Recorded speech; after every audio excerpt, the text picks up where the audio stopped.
Welcome back to Wine and Dine, the show about great food, great wine, and entertaining. I'm your host, Mark DeWolf, and in today's tasty edition brought to you by the Saltwire Network, we're focusing on Cinco de Mayo. It's coming up on May 5th, but we're also going to talk a little bit about Mother's Day preparations and generally spring entertaining. I love authentic Mexican cuisine. You know, let's push aside the nachos with the processed cheese, the Tex-Mex fajitas, and make some really classic, authentic Mexican fare. And to help me with the drink side, I'm going to harvestwines.ca.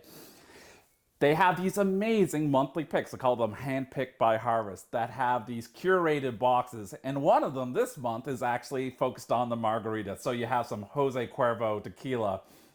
You got some great lime juice. You got some agave syrup. Even comes with the salt you need to the rim. And instead of Cointreau or triple sec, you have a great little addition, bitters from Compass Distillery, so orange bitters. You even have a pitcher if you want to have a few friends over and make a batch cocktail margarita. So let's make a single version because I'm kind of thirsty. So we're going to add in a little Jose Cuervo tequila. About 2 ounces. We're going to add in 3/4 of an ounce of fresh lime juice. Or this is a great little product that they've included. These are quality ingredients that you're getting in this box. So then we add in our agave syrup. We have our orange bitters. So this isn't actually the classic recipe. We would use triple sec or Cointreau, but this is a great way to infuse a little local into a classic Mexican cocktail. All we have to do now, shake it up. You get this great little recipe card with the box. So I'm making a single cocktail, but you can make a batch cocktail too. It says to do it for 20 to 30 seconds. We're on camera, so I'm going to cheat, and I'm kind of thirsty, like I said. So we'll just pour that in. Delicious. Little entertaining tip. If you're not sure if your friends are going to like the salt, just rim half of it with salt. Leave the other half bare. All you have left to do, little lime wheel for garnish, and you're done. We're going to come right back. We're going to have some great wines from harvestwines.ca, and I'm going to pair them up with some authentic Mexican cuisine. Welcome back to Wine and Dine. So now I'm going to show you how to make some authentic Mexican fare.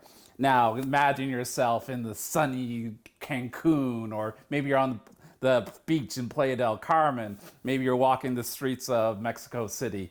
A dish you have to get to know is elote, simply known as Mexican street corn. Now I'm going to show you this dish. It looks a little odd, but I promise it's delicious, and it's what they eat on the streets of Mexico. So you take some corn that we steamed. Traditionally, it'd be steamed in the husk. You can't find it this time of year. It's okay. Just get the corn you get at the grocery store, steam it up. And this is going to sound a little strange, and I'm going to work with it in my hands because it's just easier. But we're going to rub in the mayonnaise onto the corn. Then we're going to sprinkle it with something called tangerine powder. You can find this online. If you don't want to go online and buy it, just ground up some chili flakes with a little salt. That'll do the trick. Now, in Mexico, they would use something called cojita cheese. So that's just a fresh cheese. So really, ricotta, salata, feta, it all works. You know, we will squeeze a little lime on it. Top it with a little fresh cilantro. And there you have Mexican street corn. It is delicious. I already did one up earlier today, but anyway, that great little dish for a dinner party. We'll pair it up, something fresh too. So we have some great wines from the handpicked by Harvest Spring Sippers case. You know, something like a South African Chenin Blanc goes with anything, but with the corn, you could even take a fresh style Chardonnay. Lots of things can go with it, but I'm eyeing the Rustenburg Chenin Blanc that came in that case, and might be getting a 6-pack of that for myself. Anyway, so let's put that in front of us. Now, we got to have a great main course. So we're going to make some tacos. And it's not the stuff you get in the yellow box at the grocery store, you know. It's real tacos. So we're going to use real corn tortillas. You know, I put a recipe for making your own tortillas. But if you don't, there's some good quality corn tortillas that you can find at your local grocery store. Then what do we need to do? Well, we're going to make a carne asada taco. So very popular in Mexico. And we're going to make it with a charred tomato salsa. So I like to use a little grilled beef. Now, I like it rare. You can cook it a little more than that. Um, then I'm going to add in some other toppings. So I'm going to put on a little red onion, a little fresh cilantro, some diced onion, and then we got to make the super sauce. So the super sauce is really what pulls this taco together. So it's a charred tomato salsa. So in a pan, in a cast iron pan, I've charred tomatoes. I've charred some garlic. Now I did it in the skin. I just pulled them out of the skin. And I've got some poblano peppers. All you have to do then is throw this all in the blender. And then we're gonna blend it up, pour it on the taco. Then I'll come right back and talk a little bit about how to pair a carne asada taco with some wines from Harvest Wines. We're back. I blended up that amazing charred tomato salsa. Like, you know, even when you're on camera, sometimes you want to eat something on camera. I'm dying to eat this, to be honest with you.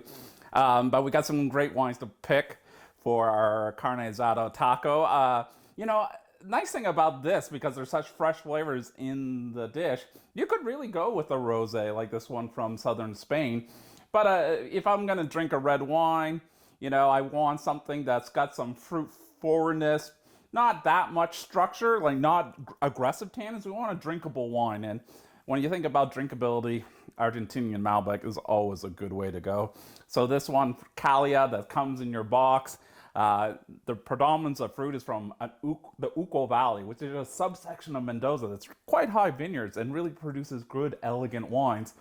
I'm excited to have a taste, and then I'm gonna dig in and have a little taco. So come right back. Mother's Day is coming up, so you better get prepared and order one of these great tasting packs I'm going to talk to you about from harvestwines.ca. So, what does your mom love to drink on Mother's Day? Well, the moms in my life like to have a little tipple at brunch. So, they have a great mimosa pack at Harvest. So, what's in that? You have a full bottle Prosecco, you have orange juice, you have some pre-made mimosas, and even the cutest little single serve Proseccos. Now, if you're like me, or I tend to open the full bottle because I'm a more than single serve mimosa kind of person, but it's great to have options. Now, speaking of options, they have a great rosé trio. So this is a great little pack. I would say to get, for mom, get a nice charcuterie board together. So cured meats, fresh cheeses, a little smoked salmon. The mom in your life with her friends, having a few great rosés. We got a great one based on Malbec from Argentina. We got one from Almanza in southern Spain, and a Provençal, very dry style from the south of France.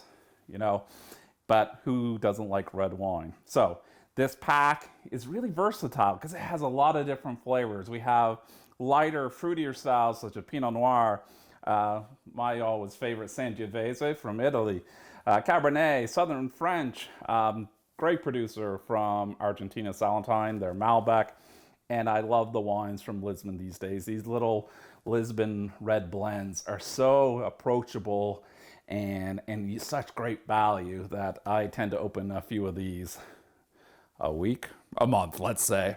Anyway, nice thing about Harvest Wines, they deliver across the province. Just go online, order up, be prepared for Mother's Day.